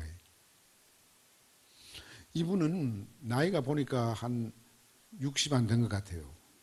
그 부부가 딸 데리고 이라크에서 삽니다. 13년간. 살면서 뭘 했느냐? 원수 사랑을 선제적으로 실천하는 운동을 했어요. 여러분 선제적이란 말을 붙이면은 그 다음에 무슨 말이 나옵니까? 한문으로 먼저 제압해서 선수를 선제적 지금식으로 말하면 트럼프식으로 말하면 뭐가 나와요? 타격이 나와야지. 공격. 선제적 타격. 원래 선제적이란 말 붙이면 먼저 손을 써서 상대방을 제압해서 꼼짝 못하게 한다. 이런 부정적으로 벌거벗은 힘의 사용 방식에 관해서 이 말을 씁니다. 선제적 타격, 선제적 제압. 그런데 이분은 이름이 제레미 코튼이라는 사람인데 내가 3, 4년 전에 CNN이나 이런 뉴욕 타임스에서 이 사람 이름을 들었어요. 이 사람이 중동 지역에 가서 평화운동을 하는데 이 사람의 단체 이름이 뭐냐면은 Preemptive Love Coalition, 선제적 사랑 실천 시민연대예요. 거기서 뭘 했느냐? 중동은 복잡하잖아요. 같은 무슬림이라도 시아파가 있고 수니파 있으면 원수입니다. 그건. 시아파의 두목의 나라는 이란이고 수니 두목의 나라는 사우디아라비아예요. 그러니까 사우디아라비아 이란하고 아주 중동에서 서로 패권 국가로 다투고 있죠. 그 사이에 막 여러 파벌이 있는데 거기 가서 이 양반은 정말 보수적인 침례교 신자지만은 굉장히 생각이 열려있고 진보적인 사람이더라고요. 제가 우리 집에서 보고서 당신이 바로 선제적 사랑실천연대 창시자인 코튼이냐 이거죠. 내가 당신 이름으로 내가 여러 군데서 강연을 했다. 내가 너무 기쁘다. 그래서 이야기를 했는데 이 양반이 중동에서 어떻게 평화 일을 했느냐면은 수니파든지 시아파든지 기독교 신자든지 기독교 신자 아니든지 어떤 사람이든 간에 이 평화를 위해서 자기하고 생각이 다른 사람을 껴안고 사랑하는 운동을 하는데 그걸 하다가 수니파의 그 엄마가 선생님 우리 아이가 7살인데 지금 여기 심장병에 걸려서 다 죽어가는데 좀 이거 고쳐주세요. 그 이야기 듣고 뭐 평화 이야기를 추상적으로 하기보다는 도와줘야겠다. 그래서 이 사람이 외과 의사를 이렇게 교섭해서 이렇게 그 사람들을 치유하는 일을 연결시킨 거죠. 그래서 1000명 이상을 그렇게 치유를 했습니다. 근데 중동 지역에는 어린아이가 그렇게 심장병이 많은가 봐. 풍토병이 자들 많은데 그렇게 고쳐주는데 그게 뭐 종파를 안 가리고 무슬림이든지 기독교 신자든지 무신론자든지 안 가리고 했는데 그 감동이 번져가지고 수니파 시아파 사이가 좋아지고 제일 놀라운 것은 아이시스 같은 테러리스트 집단 있잖아요. 검은 기 달고 막 요즘 가장 그 무섭게 아주 그 테러를 행하는 아이시스 사람들은 자기 신참원을 이걸 충원을 해야 된단 말이죠. 모집해서 이 신참자를 모아야 되는데 신참자가 안 가는 거야. 이 사람 때문에. 왜냐하면 여기서 사랑을 받아서 사랑으로 그 차이를 종교적인 차이를 뛰어넘어서 서로 자매 형제가 되는 그런 새로운 평화의 관계를 이게 만들어 보는 기쁨을 느끼고 나서는 우리 애 아이시스 못 가게 하는 거죠. 그래 아이시스가 그렇게 이야기한 적이 있습니다. 그걸 내가 뉴욕 타임스가 돼서 CNN인가 내가 본 것 같아요. 가장 무서운 것은 아이시스 같은 테러리즘을 아이시스처럼 증오하는 다른 나라의 정치 세력이 무서운 게 아니라 선제적 사랑 실천하는 사람이 제일 무섭다. 그렇습니다. 선제적 사랑 실천은 평화를 만드는 근본적인 힘입니다. 우리 시민사회가 이 라트니 이 사람의 나는 그 철학과 신념을 가지고 일을 해야 되겠다 생각합니다. 평창 올림픽을 앞두고 우리 평화운동 하시는 분들이 그 기간에 평창에서 세계평화 컨퍼런스를 하려고 그러는데 나보고 그걸 대회장이 되어달라 그래서 내가 그 대답 확실하지 않고 한 아이디어를 냈어요. 이 사람을 불러라. 이 사람을 불러서 뭐 세계적으로 유명한 학자의 평화에 관한 논문을 듣지 말고 평화를 만드는데 실천했던 사람의 간증을 들어라. 참담을 들어라. 그래서 이제 철원에서 국경마을 하는 정지석 박사가 그렇게 하겠습니다. 그래서 이제 이 사람한테 연락을 해서 마침 우리 집에 왔을 때 그 이야기 했어요. 평창 올림픽이 평화의 올림픽이 되게 하기 위해서 이제 당신이 와서 한번 간증, 체험적인 평화운동 이야기를 하는 게 어떻겠냐 하니까 좋다. 그래서 일단 오기로 했는데 지금 이게 앞으로 2달밖에 안 남았는데 뭐 지지부진 막 이게 스폰서 해주는 강원도청에서도 얼마나 이제 이 평화 컨퍼런스에 좀 도와주려고 하는 게 있는 모양인데 이게 잘 안 돼가지고 오늘도 아침에 이 코트니 씨가 나한테 이메일을 보냈어요. 자기가 꼭 이번에 가고 싶은데 자기는 뭐 세계 돌아다닐 때가 많아서 약속을 비워둬야 되는데 언제 하느냐. 그래서 내가 쪽지하는 사람이 아니니까 정 박사한테 전화를 해가지고 또 막 다그쳤죠. 근데 2월 5일에서 8일까지 3일간 한다. 네, 오늘 오후에야 그 소식을 들었어요. 이 라드니 이 제레미 코트니의 선제적 사랑 실천 운동 이걸 통해서 이 위험한 한반도의 위기를 넘어가야 합니다. 여러분께서 이런 생각을 하시는 분이 지금 있을 거예요. 지금 그 트럼프 대통령이 저렇게 강경하게 나오고 그의 안보 보좌관이 저렇게 아까 제가 처음 이야기하듯이 그렇게 강하게 나오고 매일매일 전쟁 위험이 증가하고 있다. 이런 식으로 이야기해서 이 전쟁이 터지지 않겠나. 그런데요, 제 하나의 낙관적인 이야기를 에피소드로 말하고 끝내겠어요. 트럼프라는 사람은요, 가치를 중심으로서 살아본 적이 없는 사람이에요. 평화다. 인권이다. 기독교식으로 말하면 구원이다. 뭐 자비다. 뭐 이런 가치를 살려고 하니까 항상 이익을 위해서 사는 사람이에요. 그 사람의 주제가 The Art of Deal. 거래와 협상의 비법 뭐 이런 건데 거기서 그 사람이 강조하는 진리가 이겁니다. 후려치기를 공갈 협박을 상대방에게 세게 때려라. 그래서 제가 쫀다. 쫄 때 네가 원하는 값을 이야기해라. 어떤 물건을 팔라 그러는데 이게 1,000만 원 달라 그러면 후려치기 해가지고 100만 원으로 확 깎는 거죠. 그러니까 이제 그 사람의 그 이익 중심으로 살아온 그 가치의 잣대로 보면은 적대적 관계 요 메커니즘을 이용해서 북한에 굉장히 위협을 주고 북한에 위협 주면 우리는 전쟁이 일어나면 어떡하나? 일산에 사는 여러분들은 여기 북한에 가까우니까 더 겁을 먹을 거 아닙니까? 어떡하나? 할 때 그때 후려치기 하기 딱 좋을 때다 이거지. 이렇게 해석하는 사람이 있습니다. 그 해석도 일리가 있습니다. 저는 그 위협적인 발언에 저는 흔들리지 않습니다. 설령 비극이 온다 하더라도 이제 우리는 1905년, 4년, 5년 때 고래사이에 낀 새우가 아닙니다. 우리는 이미 고래입니다. 우리 자신이 고래입니다.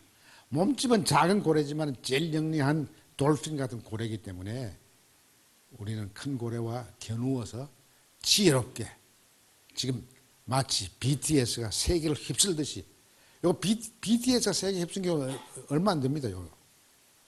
완전히 지금 세계적 열광이에요.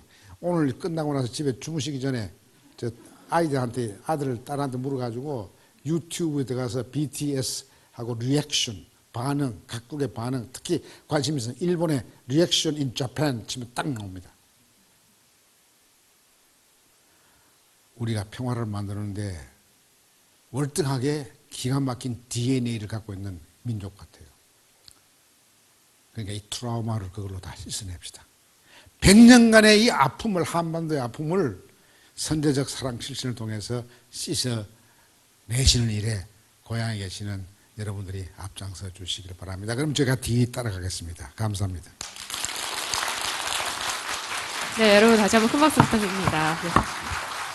저 이제 교수님께서 원래 여기다가 Q&A를 포스트잇으로 봤는데 이제 그 쓰신 관계로 저희가 사전에 Q&A 시간을 마련했는데요.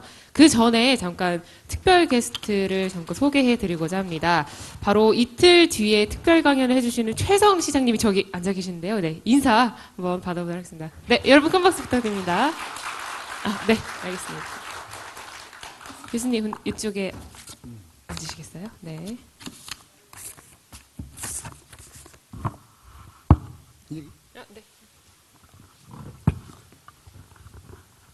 자, 저희가 새 질문을 이거 보셨잖아요. 네, 하나씩 한번 답변을 해주시겠나요? 예, 첫 질문은 한반도의 통일 가능성은 어느 정도라고 생각하십니까? 이게 한반도의 통일 가능성은 객관적으로 이만큼 높다, 이만큼 낮다 이렇게 말할 수 있는 게 아닙니다. 한반도의 통일 가능성이 여러분 가슴 속에 선제적 사랑을 실천하겠다는 의지와 믿음에 달려 있는 거예요. 네, 두 번째 질문이요. 네, 두 번째? 네. 두 번째는 고양시가 한반도의 평화를 가져오는데 큰 영향을 줄 수 있을까요? 있죠. 왜냐하면은 고향은 여기 바로 북한이 지척이요.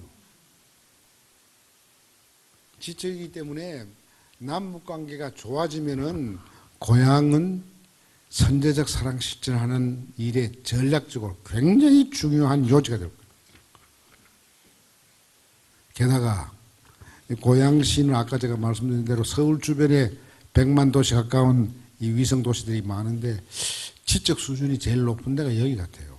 특히 지적 수준도 그저 지적 수준이 아니고 가슴에 와닿는 감동을 주는 공공적인 가치에 대한 헌신이 상대적으로 많은 사람들이 고향에 많은 것 같아요. 여기 평화통일 세미나에 내가 몇 번 와봤는데 다 올 때마다 내가 여기는 다른 이만한 규모의 도시와 다르다 이런 걸 느껴요. 그래서 여기 있습니다.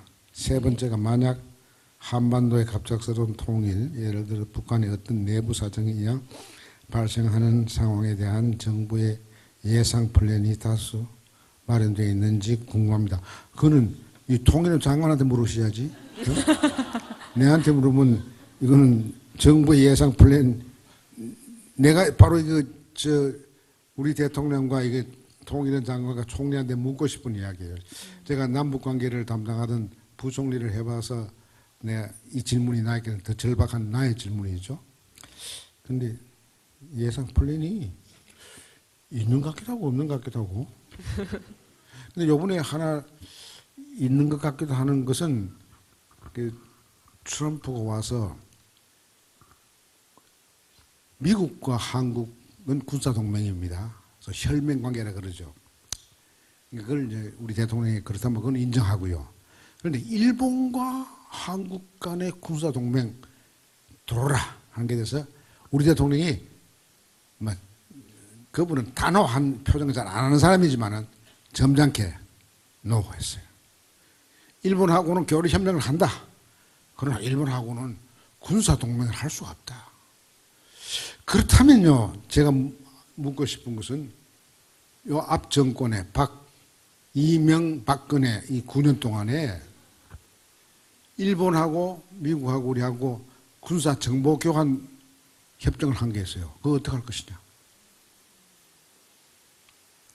그리고 알바기로 성주에 접박하는 사드를 더 이상 장비는 배치 안 하겠다 그랬지만은 중국은 지금 별로 편치 않는 마음으로 이거 봅니다. 다시 저거 정말 산불 진짜 산불이란 거 요번에 우리 외무장관도 그 이야기하고 우리 대통령도 말씀하셨지만 산불 처제는 성주에 사드 더 이상 배치 않는다. 둘째, 아까 말씀드린 대로 세계를 군사적으로 이것을 관장하기 위해서 미국이 만들어 놓은 MD 시스템, 미사일 디펜스 시스템, 미사일 방어 체계라는 게 있어요. 그게 가입하지 않는다. 그게 미사일 방어 체제에 가입하면은 성주만 합니까? 다른 데도 없는 사드라고 하는 그 자체가 그 군사 장비가 미사일 디펜스 시스템의 한 부속이에요. 그거 안 하겠다 그랬으니까 앞으로 어떻게 할 것인지 제가 지켜보고 싶은데 안 하시기를 바랍니다. 안 해야 됩니다. 또 그 노무현, 김대중 두 대통령 때도 미국이 MD 시스템 도로라 그랬어요. 김대중 대통령 단호하게 노했어요. 한반도에 전쟁이 일어나서는 절대로 안 된다. 이것은 우리가 양보할 수 없는 우리 7,500만 남북 합쳐서 우리 민족과 우리 구성원의 민족 구성원의 이것은 상사에 관계되는 문제입니다. 전쟁은 7,500만 우리 민족을 생각할 때 절대로 한반도에 일어나도 안 돼요. 이것은 어느 대통령이라도 그가 민주적인 대통령이라면, 평화를 지향한 대통령이라면 이건 모든 존재를 내걸고 그건 방어를 해야 할 가치입니다. 문 대통령 그거 하시리라고 생각합니다. 안 하시면은 여러분의 촛불로 다시 정신 번쩍 나게 하셔야 할 거예요. 예. 알겠습니다. 자, 이제 그렇다면 시민분들께서 직접 교수님께 질문을 드리는 네. 시민 오픈마이크 시간을 한 4분 정도 받아보도록 할 텐데요. 자, 이렇게 네, 마이크 가져다 드리겠습니다. 대답을 하셔야 되니까. 네. 저는 한한상 장로님이라고 일단 부르겠습니다.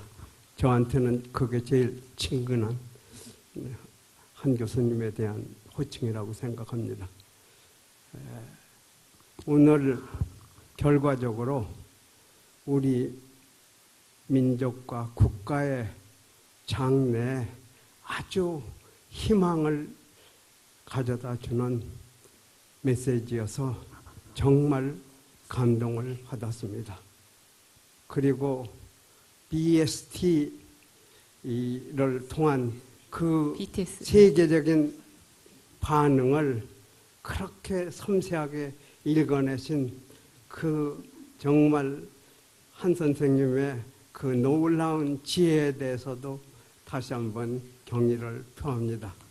제가 질문하고 싶은 요지는 1905년 6월 27일에 테프트와 가스라가 맺어진 그 밀담, 이거의 실체를 언제부터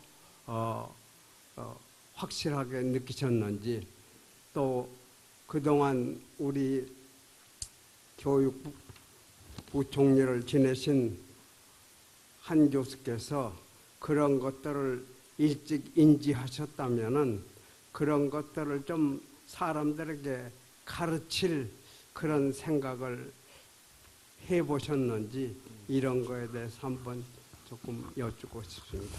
예, 제가 서울대 교수로 했을 때 테프트 가츠라 미략에 대해서 다 알고 있었는데, 제가 그때 제가 미처 깊이 생각 못했던 것은 왜 이것이 교과서에 있을까 없을까 제가 체크를 못 해봤어요.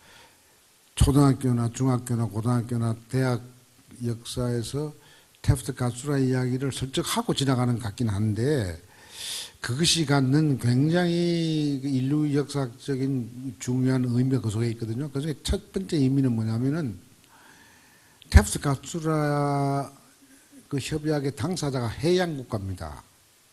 그러니까 해양 국가가 대륙 국가와 힘겨룰 때 박스 로마나 체제 이후 오늘 미국의 박스 아메리카나 체제 이 2000년간의 하나의 흐르는 그 사실적인 경향은 뭐냐면은 늘 해양 국가가 이겼습니다.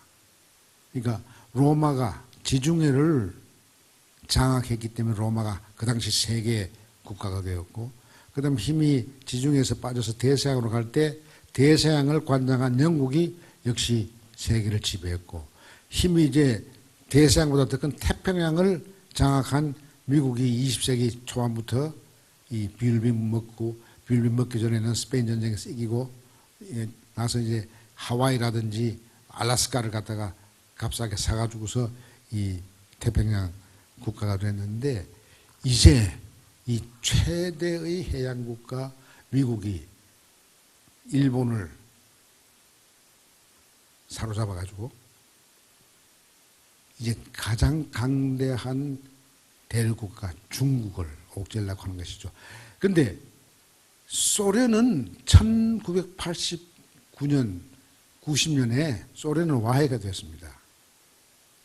그러니까 소련은 이 대륙 국가로서 중국보다 대륙이 땅덩어리 크지만은 경제력이 지금 중국까지 강하지 못하니까 결국 고르바초프의 그 실험이 실패함으로써 스스로 이렇게 해체가 됐는데, 이제 중국은요 정치 경제력이 아직은 미국 따라가지는 못하고 군사적인 힘은 못 따라가지만은 앞으로 따라갈 가능성이 상당히 있습니다. 미국은 국방력 자체가 쇠잔해서 전 세계 400개 이상 되는 군사 기지를 유지하는데도 허덕허덕해서 지금 그 돈을 줄여야 되는데, 트럼프는 거꾸로 군사비는 늘리고 지금 복지비는 줄여갖고서 그저께 미 상원에 통과된 세법에 의하면은 가난한 사람도 가난하게 되어 있어요. 이 압력을 견디기가 힘들 겁니다. 이 트럼프 이후에도 올 겁니다. 이런 걸 생각하면요, 이 가츠라 테프트의 미략이 갖는 의미는 해양 국가의 패권 시대가 이 종말을 고하는 단계에서 생긴 게 성주의 사드입니다. 이게. 그러니까 서세 동진의 그 서구의 패권주의 흐름이 지금 2017년 한국 한반도 성주에서 와서 턱 멈춰서서 대륙과 이 세력이 서로 뭐라 그럴까 힘이 바꿔지는 조짐이 생기는 겁니다. 이번에 하나 참 재미있는 건요, 아까 내가 이야기를 안 했습니다만은 트럼프가 시진핑 만나가지고 근융 황제 앞에서 영국 특사가 무역해달라고 할 때 아주 카우타우 막 고개를 숙이고 막 이게 하던 그 모습을 세계 제일 큰 나라의 대통령 트럼프가 시진핑 앞에서 그렇게 했습니다. 뭐라고 그런 줄 아세요? 미국 떠나기 전에는 요번에 중국 가서 미중 무역 역조 이것을 고치는 일을 강하게 할 것처럼 해놓고 시진핑 앞에 가서는 진짜 한 말이 I don't blame you. 나 당신을 비난하지 않습니다. 미국과 중국 간의 무역 격차가 생겨서 무역 적자가 심한 것은 당신이 잘못한 게 아니고 우리 당신을 비방하지 않고 비방할 거는 내 선임자 오바마와 클린턴을 비난한다 그랬어요. 납작 엎드렸어요. 그러놓고 오늘 보니까 또 큰 소리 하더라고요. 중국에 대해서 경제적인 제재를 다시 이걸 좋을 것처럼 또 이야기했는데, 여하튼 세계는 이제 성주의 사드가 이게 테프트 가츠라 이후에 지난 100년 가까이 내려오는 해양 세력의 우세를 종말 단계로 넘어가는 상태에서 우리가 이걸 막고 있다는 그런 넓은 시각을 갖는 게 좋은데, 제가 서울대학교 젊은 교수를 했을 때 그걸 몰랐습니다. 늙어서 참 더 공부를 하게 되니까, 참 나는 늙어서 공부하게 되니 하나님 감사한데, 늙어서 괴로운 게 있어요. 책을 읽는데 앞에 읽은 거는 뭘 읽었는지 모르겠어. 그러니까 책을 새로 사고 싶어도 그 읽을 때면 이 깨달음에 좋은데 앞에 뭐가 있나 하는 걸 내가 이걸 잊지 못하니까. 그러나 사소한 건 잊게 하시지만은 중요한 가치에 대해서는 새로 생각하게 하는 이 은혜를 주시더라고요. 제가 한 가지 부탁했습니다. 예. 한 장로께서 이제 사회 병을 고치시겠다고 옛날에 그렇게 말씀하셨는데, 지금 트럼프의 병을 제일 잘 알고 계시는 분 같아요. 그래서 앞으로 트럼프의 병을 치료해주는 그런 전략을 짜서 조금 교수님께서 전략을 근데 그건 걱정하지 마세요. 그저께 뉴욕 타임스 사설에 오피니언에 이런 게 났어요.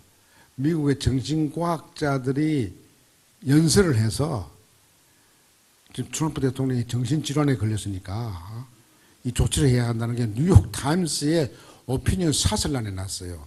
그전에 또 한번 났어요. 그거 보면은 미국이 아직도 건전해요. 가장 강력한 뉴욕 타임스 사설 오피니언에 당당하게 사이카이트리스트들이, 정신병 학자들이, 의사들이 우리 대통령 질병에 걸렸으니까 이게 빨리 치유해야 된다 이런 게 나오는데, 우리 한국에 살면서 나는 우리나라 기독교 지도자들이 조창기도회 워싱턴 가서 한번 그 클린턴의 정신적인 건강을 위해서 기도를 해 주시는 게 좋겠다는 생각이에요. 아니면 한국에서 할 때라도, 한국에서라도 클린턴, 트럼프 대통령의 정신질환적인, 참 이야기하기 힘드네요. 국가 수반에 대해서 그렇게 정신질환적인 그런 징후로 인해서 한반도가 더 이상 또 트라우마를 얻지 않게 해 주십시오. 세계가 전쟁의 그 화마에 다시 데이는 일이 없도록 해 주세요. 기도를 해야 할 때라고 생각합니다. 좀 그런 감사합니다. 기도가 교회에서 왜 안 나오는지 모르겠어요. 목사님들이 잘못됐어요. 그런 기도를 장로님이나 집사님이나 평신도에 가르쳐야 돼요. 기도할 때 제일 위선적입니다. 저도 교회 장로지만은요. 기도할 때는 뭐 다 용서하는 것 같고 다 하는데, 기도 때 정직하게 해야 돼요. 하나님하고 플레이하지 마세요. 정말 하나님은 진정한 기도. 나는 욥 이야기에서 감동받는 게, 욥 친구들이 점잖게 욥 네 죄 때문에 그렇다고 이야기하는데, 벌써 그렇게 오래전에 나온 성서의 문서에서 반드시 정직하게 사는 사람이 복 받는 거 아니에요.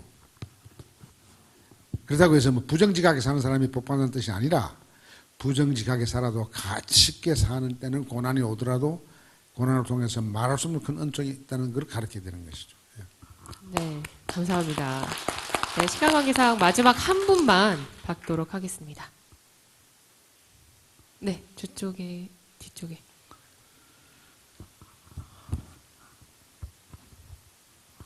네, 강연 잘 들었습니다. 저 일산에 사는 배기원이라고 하고요.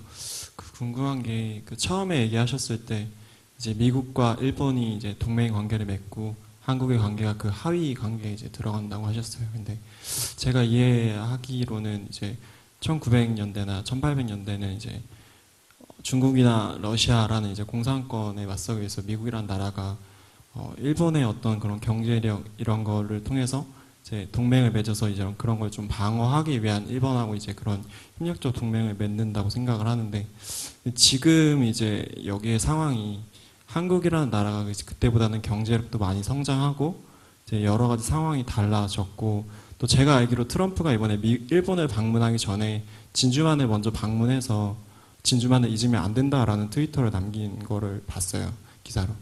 그러니까 미국이라는 나라 입장에서 일본이라는 나라가 미국이라는 나라를 침략한 그런 과거도 있고, 지금 한국이라는 나라 입장에서는 경제력에도 큰 차이가 없는데, 여전히 한국이라는 나라를 하위의 그 동맹의 하위 관계로 넣으려고 하는 이유, 그러니까 미국에 왜 자꾸 그런 한국을 그 수평적인 관계가 아니라 일본과 미국 그 아래의 관계로 자꾸 넣으려고 하는 미국의 그런 의도가 무엇인지 좀 궁금합니다. 그것은 딱 잘라서 이야기하자면 이게 좀 과장일 수도 있지만은, 미국의 세계 전략이라고 하는 것은 바다 지피를 통해서 대륙과 세계를 지배하는 겁니다.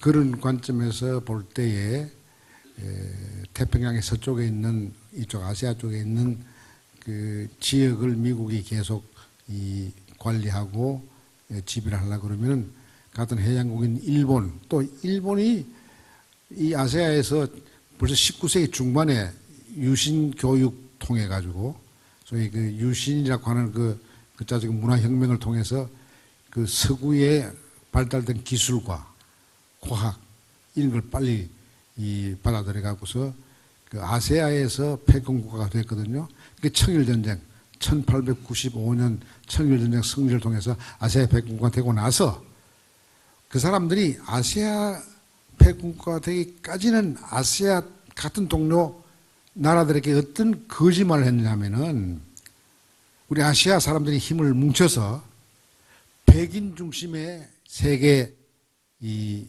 패권국가를 우리가 도전하자. 그래서 안중근 의사도 그 말에 귀가 솔깃했고, 초기에 우리 독립운동했던 선각자들 여운영 씨도 그 몽양도 그렇고 뭐 상당히 그 이야기에 귀가 솔깃했는데 그 마각이 드러난 게 언제냐 하면은 1905년입니다. 러시아하고 전쟁에서 대륙 세력인 러시아와 전쟁에서 일본이 이기자마자 러시아라고는 백인 패권 국가를 꺾었기 때문에 자기도 백인 국가 닥간에가 말씀드린 대로 올라갔다 생각하고 아세아를 무시하는데 어느 정도로 구체적으로 무시했느냐. 같은 아세아 옆나라 일본하고 가장 가까이 있는 한반도를 강점하는 일을 했단 말이죠. 그때 안중근 이사가 치를 들었을 거예요. 저놈들 아세아 평화, 아까 말한 극동의 평화를 위해서 백인 제국주의, 백인 패권주의와 맞서는 아세아 힘이 되자 그러놓고 자기가 러시아를 이기니까 자기들은 이제 백인 제국주의 반열에 들어갔다고 생각한 것이죠. 그 생각이 쭉 오늘까지 내려오는데 미국의 영향이 큽니다. 미국이 일본을 지속적으로 지원했어요.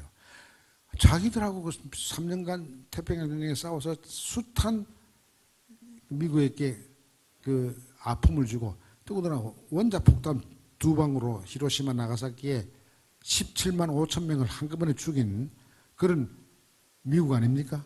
그런데 일본 사람들은 강한 사람에게는 무지하게 약하고 약한 사람에게는 무지하게 강하다고 하는 그것이 그대로 드러난 거예요. 미국에 대해서는 그렇게 약합니다. 우리에게는 아주 강하고요. 그러니까 우리가 일본의 경제력 아직 다 따라가지는 못했지만 따라갈 길이 보이고 우리 잠재력은 일본 이미 떠났습니다. 일본 도시 가보세요. 나고야라든지 큰 도시 가보면은 오후 3시쯤 나가보면요. 너무 조용합니다. 폐기나 동력이 없습니다. 한국은 오늘 뭐 아직도 다이나미즘이 아직도 있습니다. BTS가 그저 나온 것 같지 않아요? 비보이라고 하는 게 있잖아요. 나이 많으신 어른들은 그 비보이 그거 좋아하는데 나는 굉장히 좋아합니다.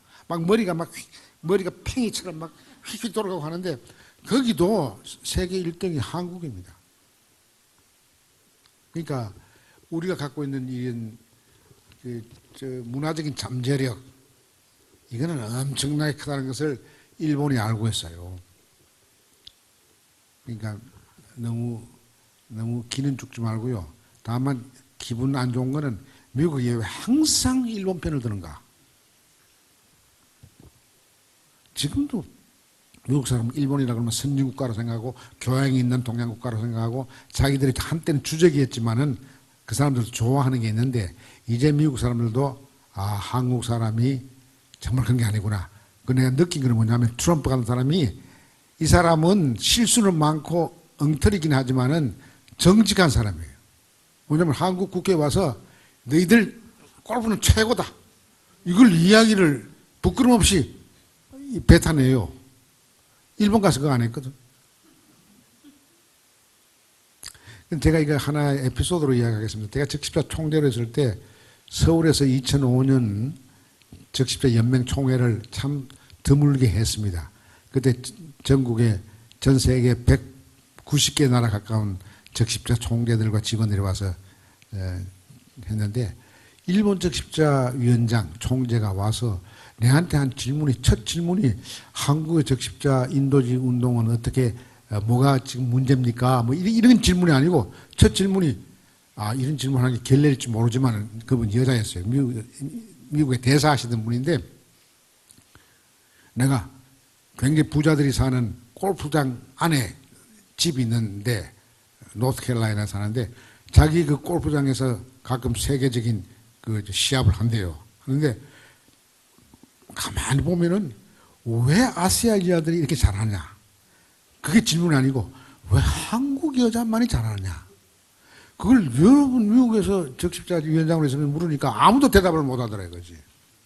어떤 사람은 하기를 아시아 사람들은 이 젓가락으로 이렇게 밥을 먹기 때문에 어릴 때부터 손 놀리는 재주가 있어서 골프 잘 친다 이렇게 말하는데 그게 대답이 맞느냐? 그래서 내가 일부 부분은 맞지만 일부 부분은 틀렸다.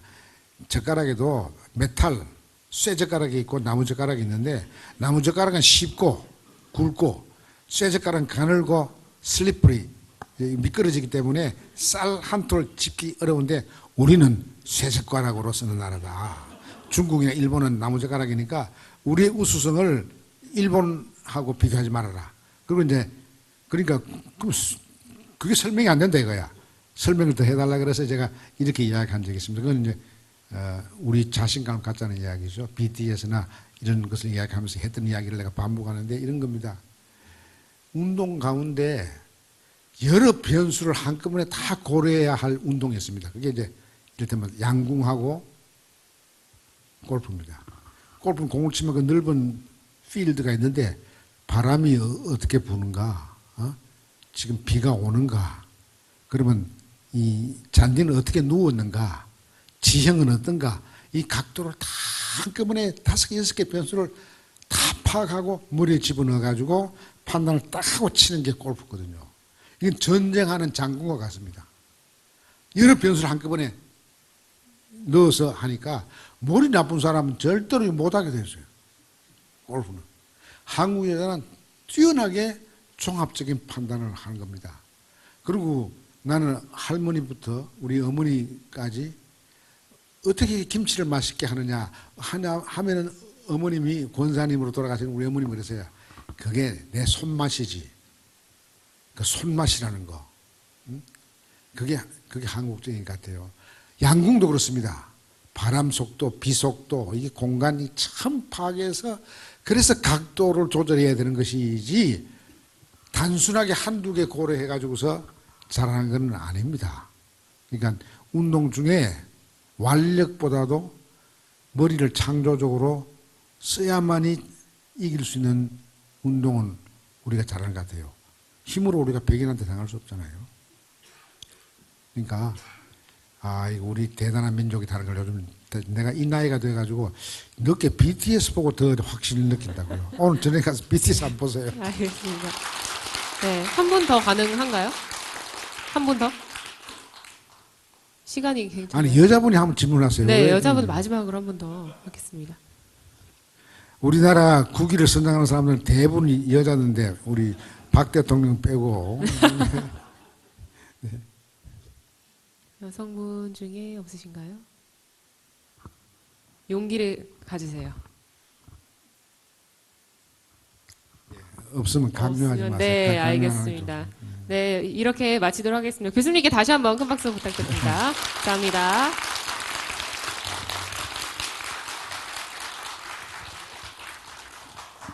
네, 저는 다음 강연 안내해 드리도록 하겠습니다. 마지막 강연에 앞서서 아까 말씀드렸다시피 특별 강연이 있는데요. 내일 모레 12월 7일 목요일 7시 아람누리 세라세 극장 이곳에서 최성 고양시장님의 고지식 콘서트 특강이 진행될 예정입니다. 특별 MC가 오신다고 하니까요. 꼭 참여해 주시기 바랍니다. 그리고 마지막 강연은 12월 12일 화요일 오후 7시 어울림누리 별모래 극장에서 진행이 되고요. 영화 귀향의 제작자로 잘 알려진 조정래 감독님의 귀향 끝나지 않는 이야기로 제10강 마지막 강연이 이루어질 예정입니다. 신청을 원하시는 분들께서는 홈페이지를 통해서 하시면 되겠고요. 주차권은 안내데스크에서 받아가시기 바랍니다. 저는 다음 주 마지막 강연 때 뵙겠습니다. 감사합니다.